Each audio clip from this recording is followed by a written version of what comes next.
Hi, welcome. On this video, by special request, I'm going to be responding. I'm going to be doing a breakdown. Now, in terms of this trainer, I've not encountered this trainer on social media before. The reason for this kind of special request was a individual, again, understanding the method in terms of a power play. And again, I've responded to, as part of my series, Flipping the Script, to other trainers who approach training as a type of intervention, type of power play, such as Cesar Millan, the Dog Daddy. So there are trainers out there that those core ingredients I talk about, influence and control, are brought into a process at a certain point, at a certain level. And so here, very interesting because again, there's some really good takeaways here when I talk about the importance of the method aligning properly. I talk about speaking the right language in terms of the dog understanding, in terms of intent.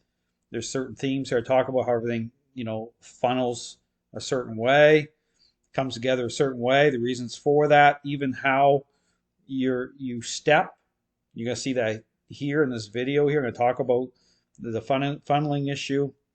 But I'm going to talk about a very interesting dynamic here as well, which I'm going to talk through as well in terms of a connection point, okay, in terms of touching the top of this dog's head, okay, and really something to really think about in terms of, as a dog goes into a level of challenge, okay. I'm going to talk about the focus, the framework, various themes here. So I'm going to do a couple parts here. But again, I understand when I do these videos, this isn't about focusing on individuals a certain way. Okay, this isn't meant to be a personal attack against this trainer. I understand a lot of individuals don't like, being focused in on a certain way, but understand that. And again, the same holds true for my Flipping the Script series.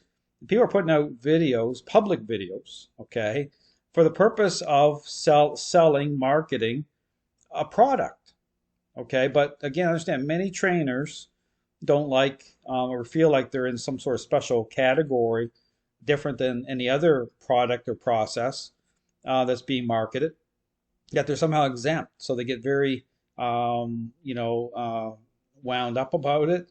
But again, that's all I'm doing. I'm just like taking the cereal box and flipping it over. I'm telling you what's on the inside.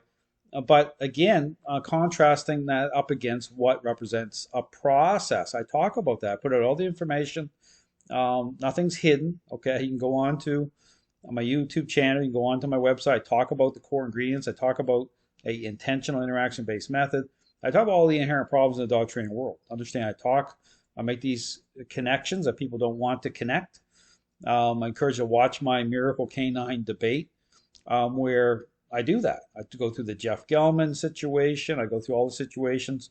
But again, not focus on individuals a certain way. Again, the takeaway here is everything's an opportunity to step back from all of it to ask certain questions. Why is the dog training world in the state that it's in? Okay, so here, again, I'm going to be supposed to focus on specific information. Again, following fair usage, okay, in terms of information-based. Okay, so this is about specific information regarding a process. So I'm going to play some of this video. I'm going to stop along the way. This is, again, trainer talking about his approach, engaging like the title says here, 13-month-old aggressive Malinois. Okay, so again, I talk about certain dogs have a higher level of social need. Okay, so I talk about higher level. These are the high drive dogs. Okay, these are dogs that like police dog caliber dogs. And so again, this is where you really see it. Understand? I talk about why it is that individuals can get blindsided. Trainers get blindsided. I talk about that. You can watch my series on that. Certain dogs really do expose the underbelly of this very popular idea that training is a learning-based exercise. And by here, you're going to see this trainer power playing it somewhat. So I'm going to talk through this. I'm going to talk about certain themes here as we go along. That little clip is of this long video. You're going to see I've got a fellow trainer from another state that came up. We did some training, and I was helping her with her 13-month-old Malinois that she refers to as being a very civil Malinois. This dog bites people, bites her, all this stuff. So you're going to see me take the dog for the first time, We are not going to do any edits, any cuts, anything like that. So I interview her, and then once I take the dog, that's when I start. And so you'll see it all the way through. You'll see me doing a bunch of fixes, getting a lot of stuff done. And then I even pass the dog back to her without any cuts. And then I have her start doing some exercises to get the dog under control for her. And then we do a little bit of talking. And then while I'm working the dog, I will be narrating over this video, explaining to you what I'm doing and what I'm fixing during the process. So for those of you that always say, well, how do you train the dog? How do you get them there? What do you do? Where's the rewards? Where's the corrections? All this is super important because you're going to see me take this dog for a duration of time and fix things without any of that stuff even being in there. So a little concerned there. We talk about, without any of that stuff being in there, talk about corrections. It's important to explain. I talk about, intercepting, okay, the role of influence as controls manifesting. So, people call it a correction. You'll see me nudging at a certain point, but it's important to get specific. Okay, I talk about the nuts and bolts. So often you see this with certain trainers. Even in terms of police canine, they'll say if you get into asking certain specific questions, they'll say, well, it's a process that works well. Just kind of trust what you're seeing. And don't get me wrong, these dogs, a lot of times they can generate a high level of relationship change, but this is where it's important to get into specifics. Okay, I get into the specifics. What is the role of influence when it comes to a dog's state of mind as controls manifesting versus redirecting, trying to shift focus. I talk about the problems with that. Okay, so influence has a specific role. Okay, once relationship problems underway. But proactive. Okay, one of the themes I talk about is just as controls manifesting. But that comes in this whole issue about getting dialed in or being dialed into the current state of the relationship. Okay, the framework of understanding, where you're at, so that you understand the role of influence. Because I've talked about this all the time. That's how we train. So, anyways, hope you enjoyed the video. If you have any questions, comments, whatever, leave them. I'll do the best I can to respond. And I hope you like it. Making that so difficult. Okay. Yep, we're good. Okay, so how old is he? He is 13 months old. All right, and so I just walked in the room and you said he's very civil. Why do you say he's civil? He likes putting teeth on people and that excitement. I think he thinks that's his fun. Okay, and how much have you done with him? What does he know? Show me what he knows. So here, talk about civil stuff. This is the whole confusion. A lot of times people even get into this issue with dogs playing. Okay, it's really about the only way. Okay, and this is where you'll see the truth of what's happening in the relationship is the core ingredients in there: influence and control. It's why when you get a dog on the leash, in a specific way with the influence and control, the dog understanding intent. Okay, then you'll be able to apply proper context. Okay, understand when the dog's off the leash, or even if you have the dog on a leash and it's not, the intent isn't there by way of influence and control being intentional, not going to get a baseline. Okay, understand that. He knows just sit, which is like look at me. Okay. And then good, continue, and then YS as a he can break the behavior to come and get something. I didn't bring his treats in. That's okay. Just show me what you have on him so far. It ain't gonna be perfect. Yep. Sit. Very good. Okay. Good. So right here, you're trying to say very good. This isn't good. Okay, understand it's nothing. The good, okay, would be specific to the influence and control coming through the leash. Again, in terms of expressed by way of specifically how you're interacting, a little handsy with the dog, and seeing again the level of agreeableness. Okay, I understand this isn't good. Okay, but I wouldn't even get into that point here saying anything like that anyway. It's just like starting to line up the method itself to get the dog owner dialed in. Okay, so there's nothing good about this. Okay. Sit. Good. No. And I'm just gonna move. Okay. Okay. So. Because right here, the leash is loose. Okay. If you watch my videos, you'll see how I'm, gaining context. Oh, we'll just see what happens when I start moving. Yep.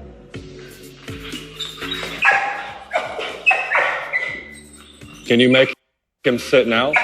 So here right now, she's talking about making them sit now, but right here, this is where you start to, you start to nudge the leash, you start to get that owner turned opposite. Okay, that's what you want to do. You start to generate that. Okay, the sit, we're not too interested in.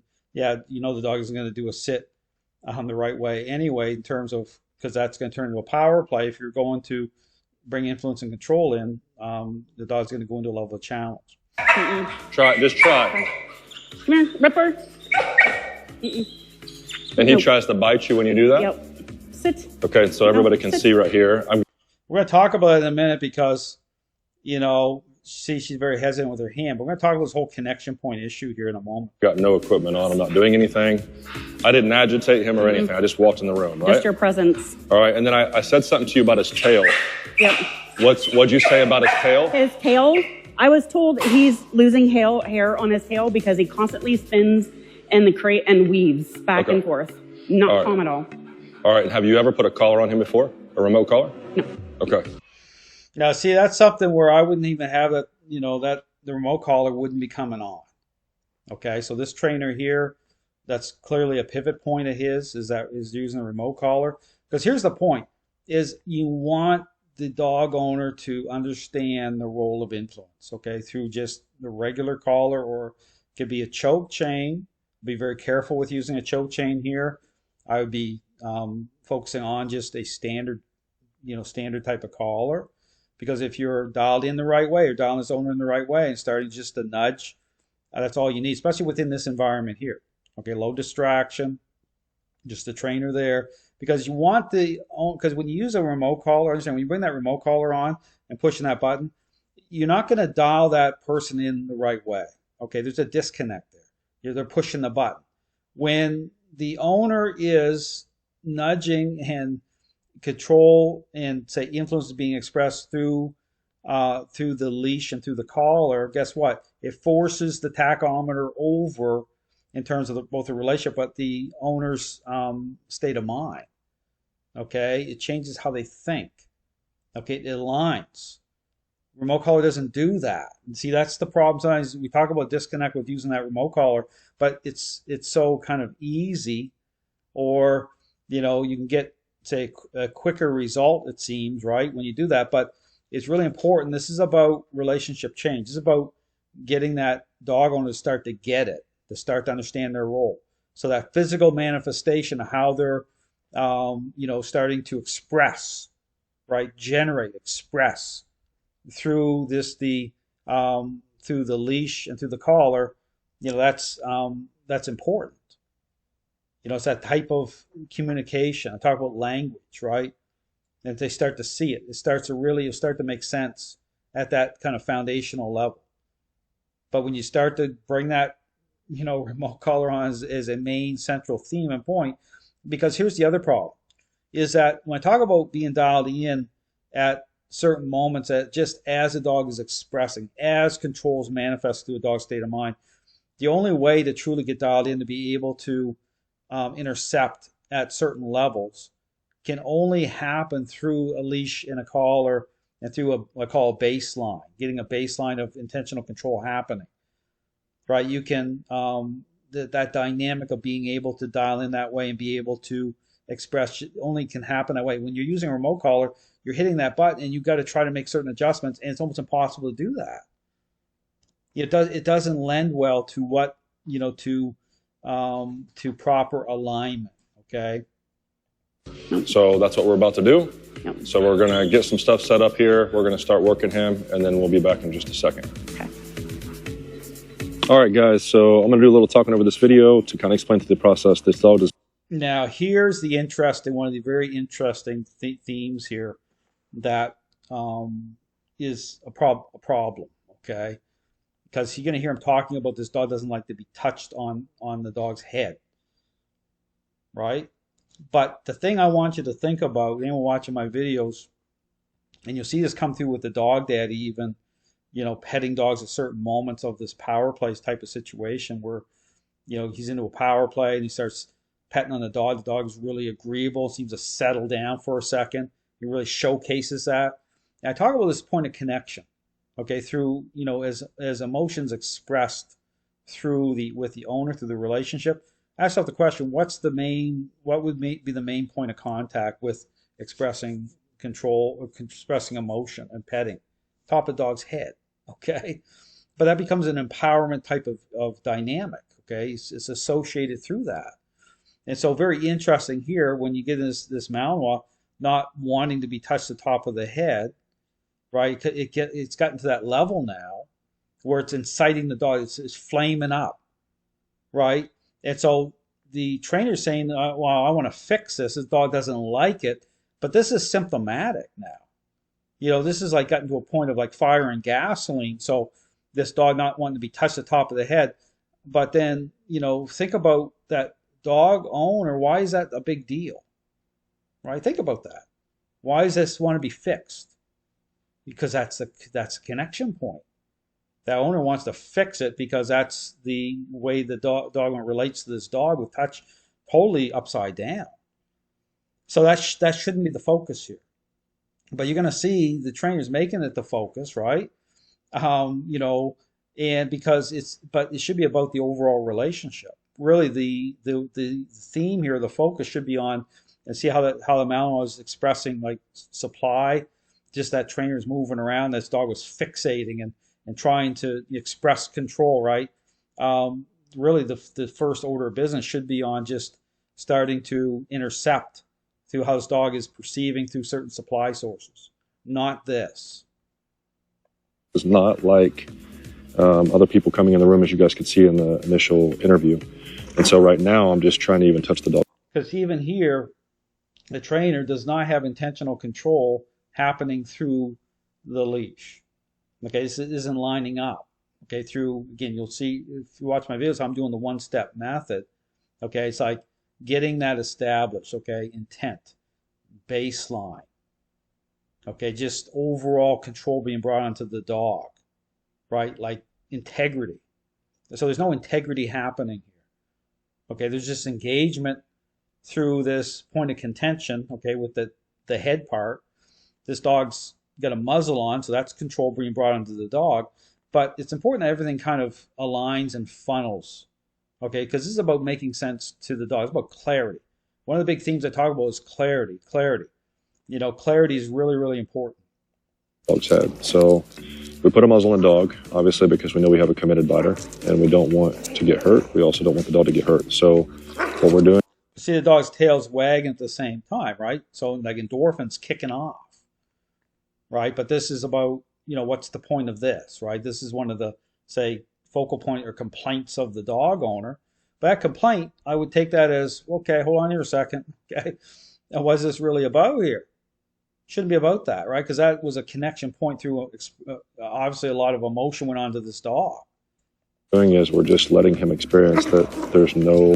And he's moving in on this dog, right? So you talk about, forwardness, right? Control, leadership, moving forward. It's not funneling, right? This trainer's moving on into this dog with that big focal point is just about being able to touch the top of this dog's head, but then loose leash. There's no integrity here. Attacking available, it's going to be able to stop me from touching him. And so you can see that I'm keeping him from running away by just stepping on the line. And I'm just working through this entire process. And so what this will do too is it'll flame this dog up. Okay, this goes into higher challenge through that because it's connected to that connection, emotion, right? So this dog, and then there's no integrity through the aspects of intentional control through the leash, no integrity of method, how this is all funneling. Of just keeping him with me and then just keeping him from being able to avoid. And then you'll see me do things like this, like put my hand on his head or push on the muzzle. What I'm doing is I'm triggering the same behavior that we're trying to get rid of. That's the only way to get rid of. So saying trying to get rid of, right? But it's really symptomatic of the relationship itself, that connection point. Rid of it. You have to be able to do the things with the dog that you can't do. So the difference between what I would be doing here is I'd be, again, establishing through intent, okay? One-step method, okay? Just that funneling is a big part of it. Clarity, okay? Now, go back and watch the videos I did of, with Jack Morton and Kaiser, and see how I line everything up. Because with Kaiser, there was that moment, that triggering moment where, associate trainer was suddenly like moving their hand, that rubbing motion, triggered off, Kaiser went, had an aggressive moment in that. Just that moment alone, that clarity issue is really important. But to establish a framework, okay, comes to how you're moving, how you're interacting with the dog, comes to integrity of, that movement itself, what's being expressed through influence and control through how everything funnels that way. Okay, it's like the one-step method. It's like 1, 2, 3, 1, 2, 3, clarity. Here it's different. That's what fixes it. So for me to go through an entire session, because even as you're moving towards the dog, right? It's like the dog's moving you, like, what I'm saying? It's like who's in control here? It's about clarity through that, like how everything is moving, okay? How everything's flowing, how everything's funneling. Okay, it's like intent. Like I'll have certain moments where the dog will lock in, not want to move forward. I'm locking in too, but then the dog gives, right? Just as control is being expressed through the leash, but the leash has a certain tautness to it, certain tightness to it, right? But it's like it's that integrity of that. It's not the same here. And avoid touching him or avoid causing him to go into one of these fights. Because even that hand touch on the head is like mimics sometimes that rubbing and how the hand's moving. Go watch the Chris Fray's video I did with him on the ground, how his hand's moving on the top of moving certain ways on the top of the dog's head. That dog's triggering off. That's another great video to watch on the issue about clarity, hand movements, but because again, it's about what has been established through the relationship with the owner, right? That connection point. It would just be a wasted session. So I need to do the things that he does not. See, now he's petting here. All right, now he's actually full on petting the dog, moving his hand. Because then it's like, okay, what's really going on here? It's about what the owner wants, right? But what the owner wants, we want to reverse. We want to change the issue of connection. Yeah, it's got to be about, talk about leadership, but it's got to be about the social needs of the dog. It's about, leadership, control, influence have to be a major theme here. So I'll stop it here for part 1. I'll do a part 2 here as I go through some more of this video. But, understand that when you see trainers, engaging in a type of power play, understand one of the big issues here is it's got to line up. It needs to line up to provide that type of clarity. Because understand all this will transfer over to the owner when the dog goes back, back into the home environment. It's got to maintain a certain level of clarity, structure, right, intent. All those things matter, especially again when you deal with these type of dogs, because understand that it's very it can become very entrenched. Okay, to reverse out of this, it's got to be clarity is one of the major themes here because. This a little bit of control with the dog, especially with that type of connection happening. That's a big deal. It's like it's got to reverse out, but it's got to reverse out through the themes coming together the right way. Thanks for watching.